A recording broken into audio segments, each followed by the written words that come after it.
Buenas tardes, bienvenidos a Momentum, esta alianza de Pie de Página y Rompeviento TV, televisión por Internet.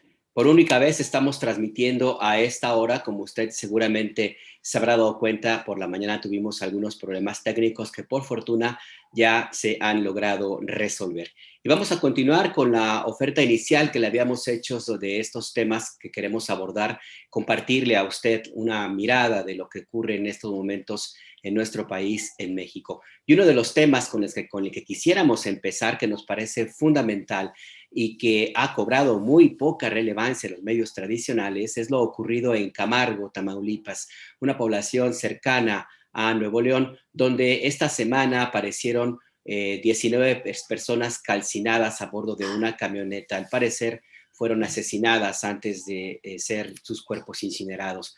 Hay una versión bastante fuerte que está tratando de comprobarse y es muy posible que así sea, de que se trata de migrantes que formarían parte de un grupo de personas originarias de Guatemala que intentaban llegar a Estados Unidos y que tuvieron este triste, este trágico destino. Pero para abordar un poco más de este tema, le quiero dar la bienvenida a Ernesto Ledesma. Ernesto, ¿cómo estás? Buenas tardes.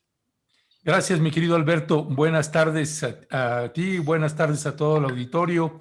Y también le damos la bienvenida a Juan Alberto Cedillo, el corresponsal de la revista Proceso en el noreste del país, haciendo una cobertura permanente en los estados de Coahuila, Nuevo León y Tamaulipas. Juan Alberto Cedillo, buenas tardes, bienvenido. Buenas tardes, Alberto. Buenas tardes, Ernesto. Gracias por la invitación. ¿Qué tal? Buenas tardes. Gracias. Hola.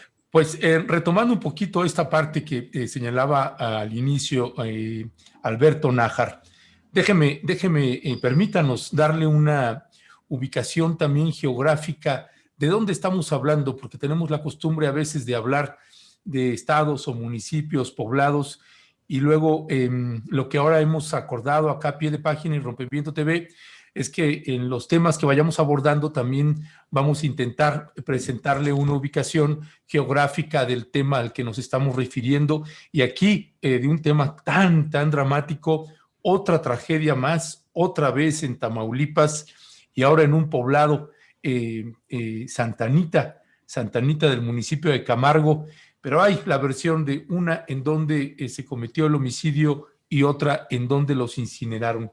Yo te voy a pedir, Leonardo, si vamos al primer mapa, al mapa número 1 que tenemos programado aquí para usted, para que usted pueda tener una ubicación geográfica.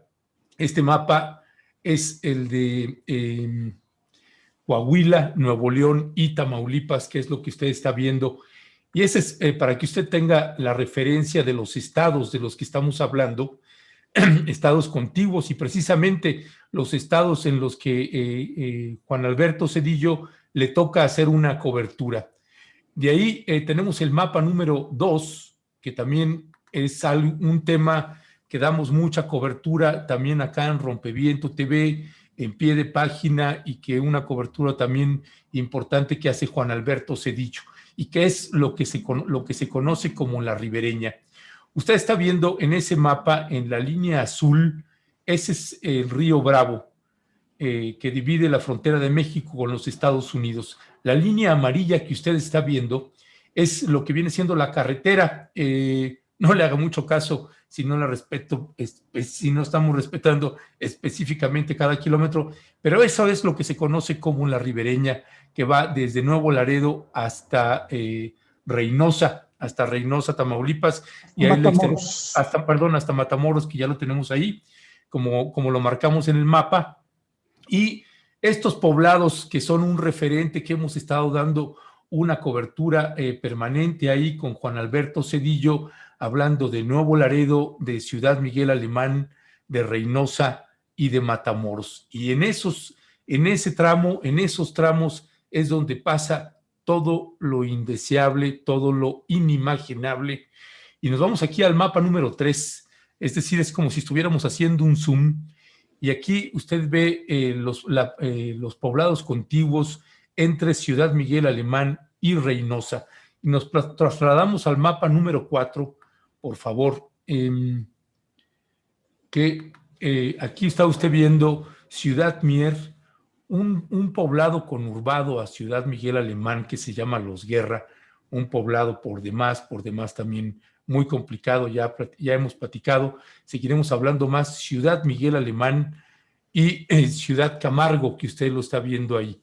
Entre esos dos poblados, entre Ciudad Miguel Alemán y Ciudad Camargo, es donde se encontraron estos 19 cuerpos calcinados.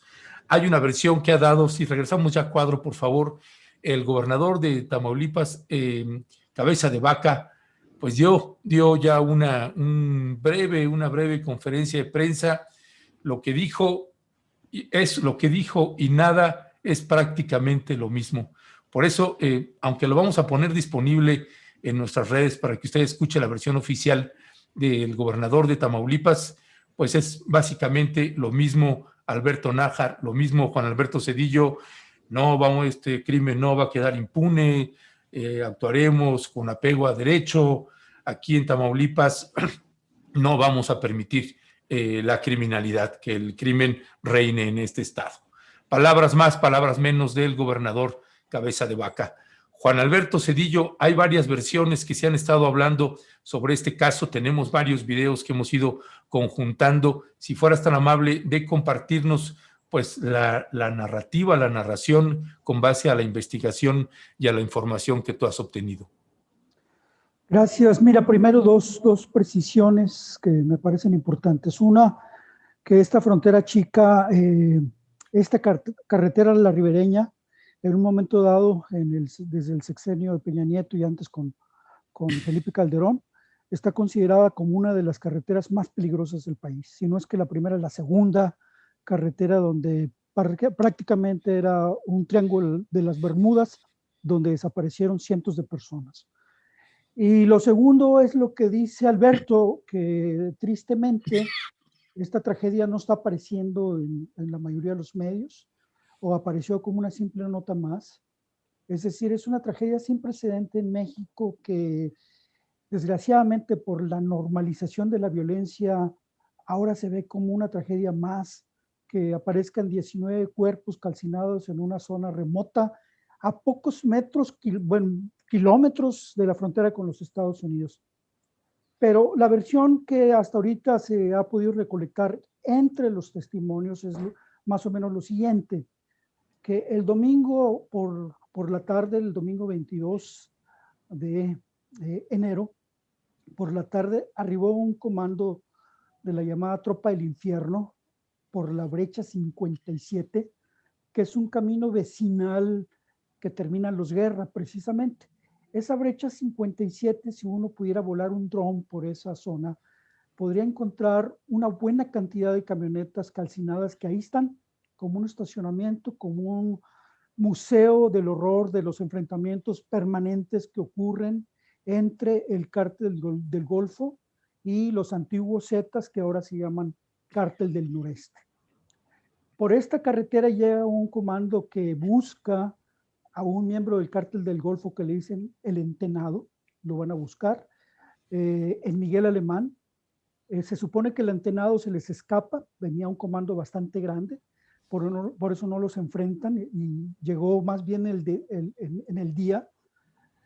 Y después, posteriormente, se despliegan estos grupos de pistoleros por toda la región hasta que llegan en los límites de Camargo y Díaz Ordaz a una casa de seguridad que no tiene que ver directamente con el crimen organizado, pero sí como el Cártel del Golfo lo utiliza, o mejor dicho, los coyotes que vienen con migrantes de Centroamérica la utilizan para guardar a las personas en espera del momento para cruzarlas. Siempre están esperando ciertas horas, ciertos movimientos de la patrulla fronteriza, ciertos momento especial para cruzarlos. Ahí, en esa casa de seguridad, había alrededor de 34 migrantes guatemaltecos.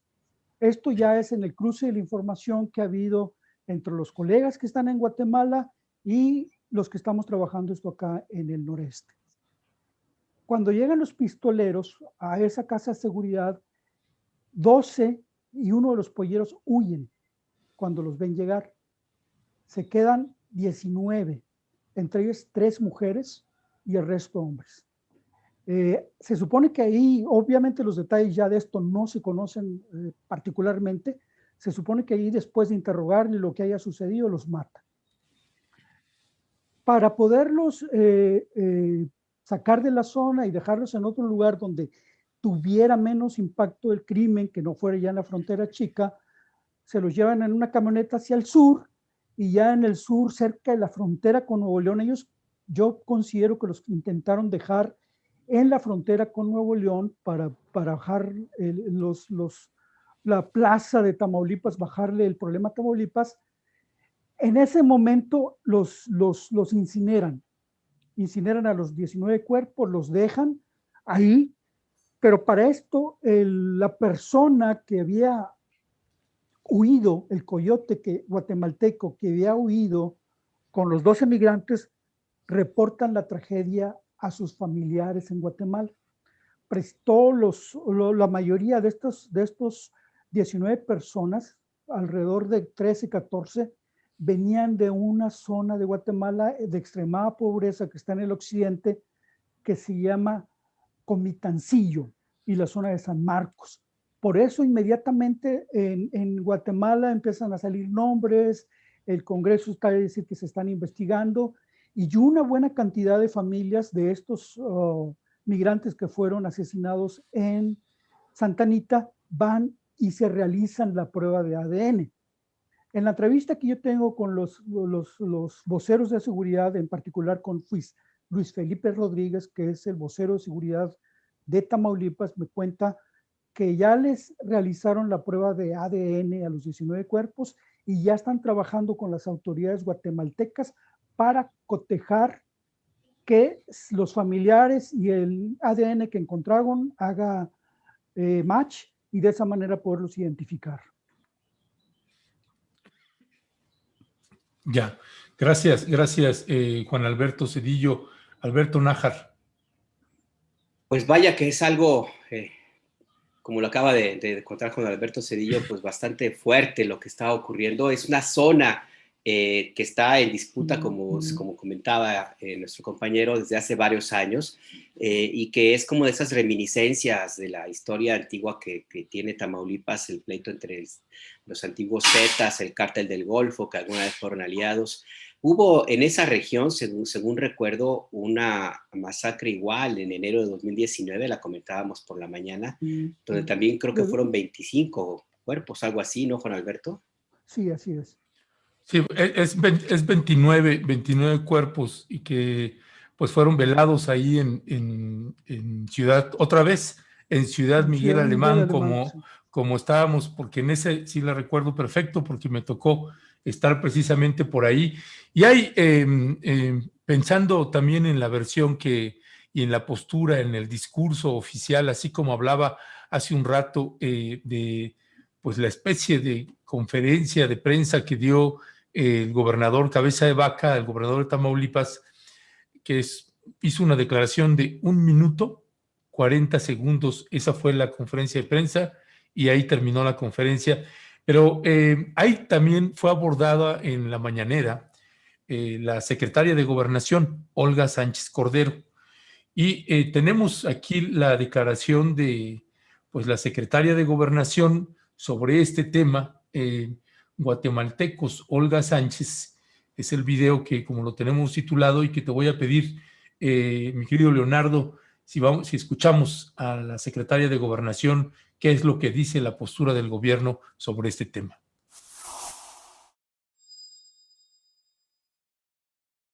El asunto de lo que está sucediendo, secretaria, con los 19 cuerpos calcinados que se encontraron en Tamaulipas, saber si tiene el informe de si son migrantes, bueno, qué información tiene al respecto, porque bueno, incluso ya también el representante, la Oficina de Alto Comisionado de Naciones Unidas para los Derechos Humanos en México lo está comparando con lo que sucedió en San Fernando hace ya algunos años. Por ningún motivo es igual que lo que sucedió en San Fernando.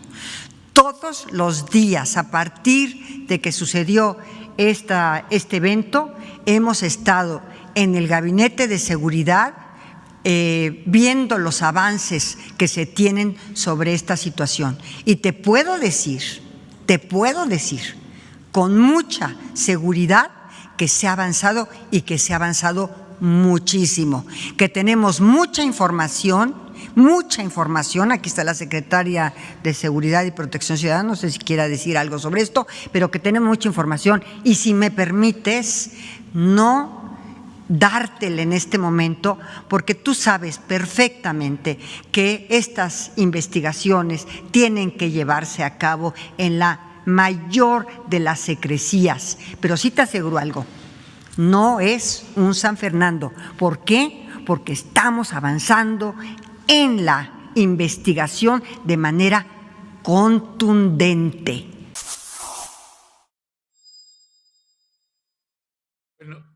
Bueno, entre la teoría y los hechos, lo que nosotros sí hemos podido documentar, y eso se lo digo pues ya así como medio de comunicación y en una cobertura, pues una larga cobertura de algunos años, y particularmente estos últimos 2 años, ya en periodo de gobierno de Andrés Manuel López Obrador, si bien es cierto, quien inició esta tremenda pesadilla fue en el sexenio de Felipe Calderón Hinojosa y que se terminó agudizando en el sexenio de Enrique Peña Nieto, la cruda realidad contrasta con las declaraciones de la secretaria de Gobernación, Olga Sánchez Cordero.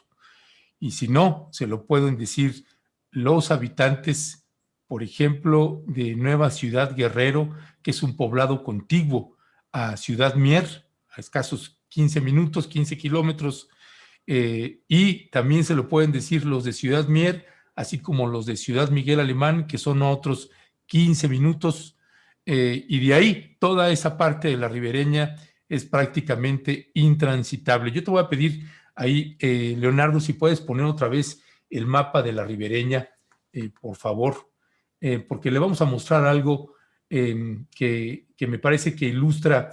Esto aplica no solamente para periodistas, sino para grandes sectores de la población y los que tienen o tenemos posibilidad de poder cruzar hacia los Estados Unidos. Usted puede ver cómo arriba de la línea azul pues está marcada la carretera 83. Bueno, no veo ahí el letrerito de la carretera 83, es decir, del lado de los Estados Unidos. ¿Por qué? Porque no es posible transitarla. No es posible transitar porque el riesgo de perder la vida o de, como decía Juan Alberto Cedillo, que te trague el triángulo de las Bermudas, son más altas las posibilidades de que desaparezcas a que no desaparezcas. Entonces eso aplica particularmente, Juan Alberto Cedillo, para la gente que vive ahí. Y lo hemos podido documentar con los de Nueva Ciudad Guerrero, Ciudad Mier, Los Guerra y Ciudad Miguel Alemán, donde hasta la fecha, en el reporte que tenemos el día de ayer, siguen las balaceras casi todos los días en esa parte de las guerras, en donde confluyen mínimamente 2 cárteles altamente confrontados, el cártel del noreste, el cártel del Golfo y las células que cada uno de estos ocupa. Y ahora se suma un elemento más que genera la violencia, que son los famosos golpes creados por el gobierno reciente de Cabeza de Vaca. Se ha convertido en otro elemento que genera la violencia, además de que el ejército permanentemente provocaba también enfrentamientos.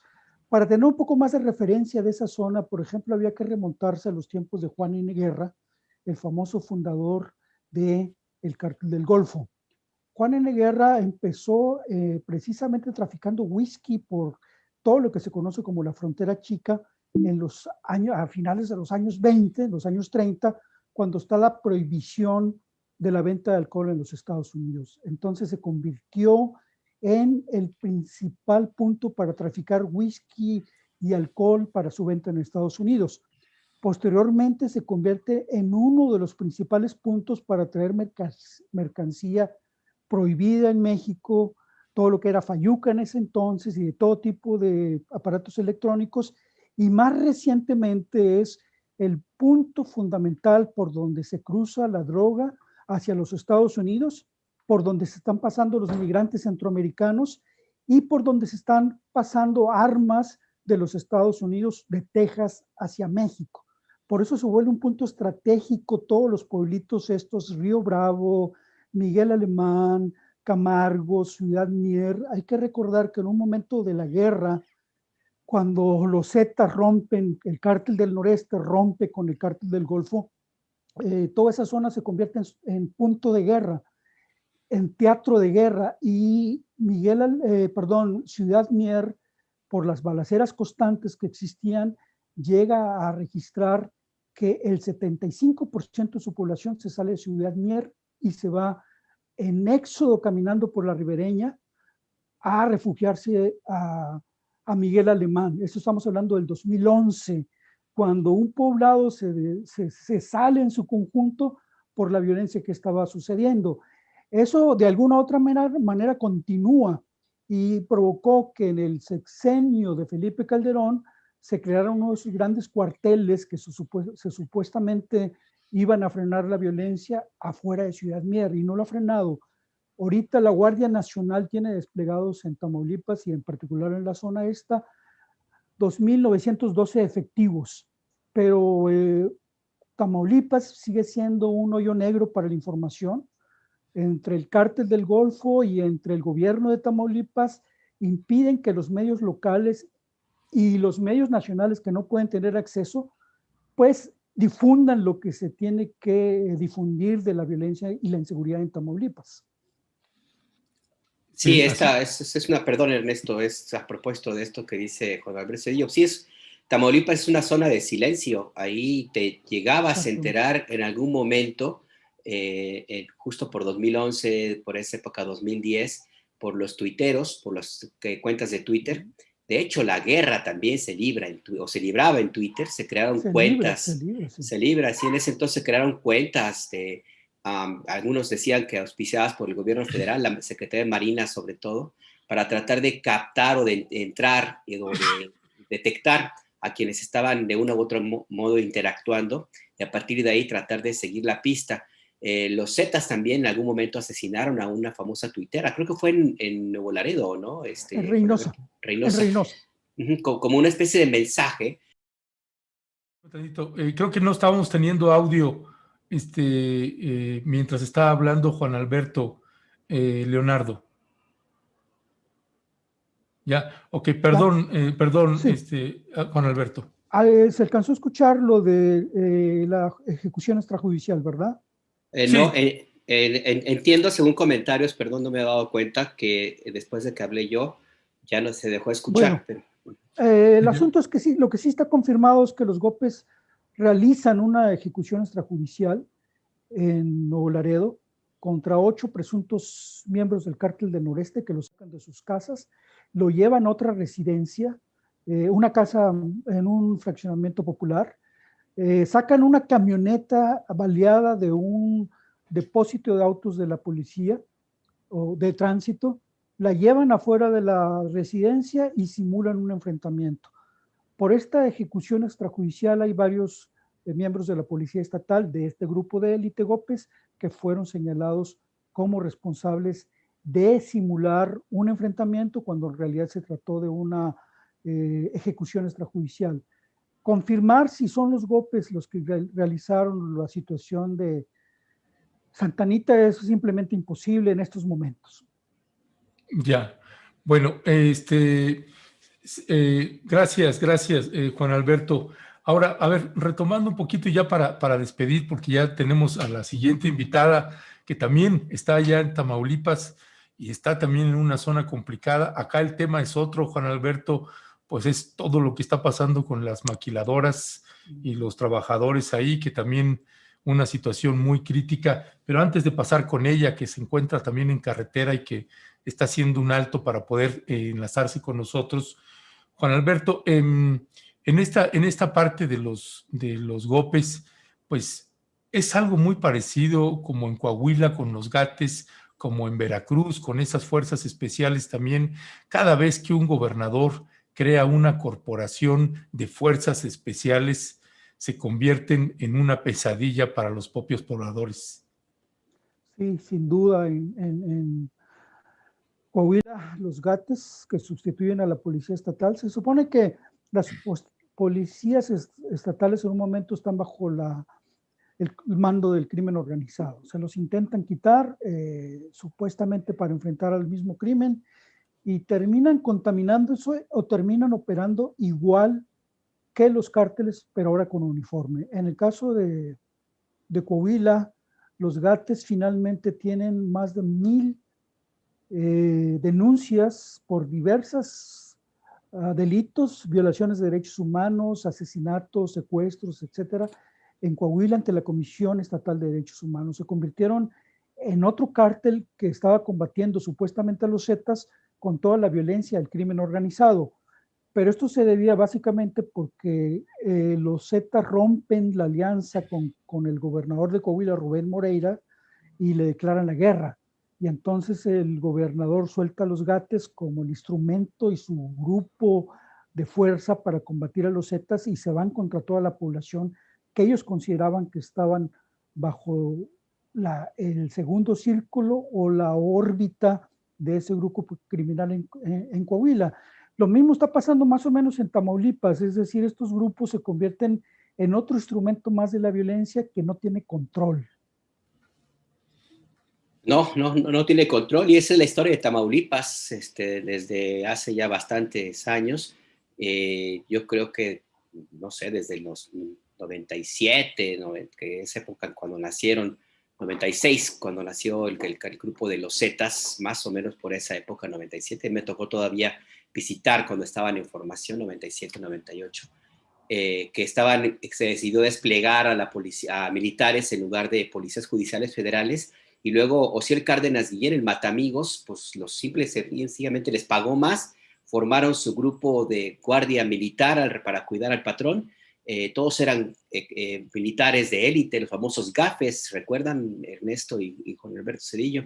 El Grupo Aeromóvil de Fuerzas Especiales, entrenados por los Boinas Verdes, por cierto, que eran como el grupo que iba a combatir lo más duro en narcotráfico, terminaron como el brazo armado de los Zetas, y de ahí para adelante se instauró inclusive una moda de actuación de los carteles de narcotráfico, que también se copió un poco por esa parte de los famosos caiviles de Guatemala, entrenados en la guerra sucia, durísima de la guerra civil en Guatemala. Toda una gran historia, una mezcla ahí, Juan Alberto. Nos vamos a quedar cortos de tiempo, porque para hablar de Tamaulipas, Ernesto, sí. Lo que se necesita, sí. Un montón de tiempo más bien. Sí. Pues Juan Alberto Cedillo, te agradecemos muchísimo que nos hayas tomado la llamada y seguimos en comunicación. Y ahora sí que bienvenido a Momentum, mi querido Juan Alberto. Gracias por permitirme participar con ustedes. Gracias, Alberto. Gracias, Ernesto. Contrario, gracias. Por aquí nos seguiremos viendo. Bye.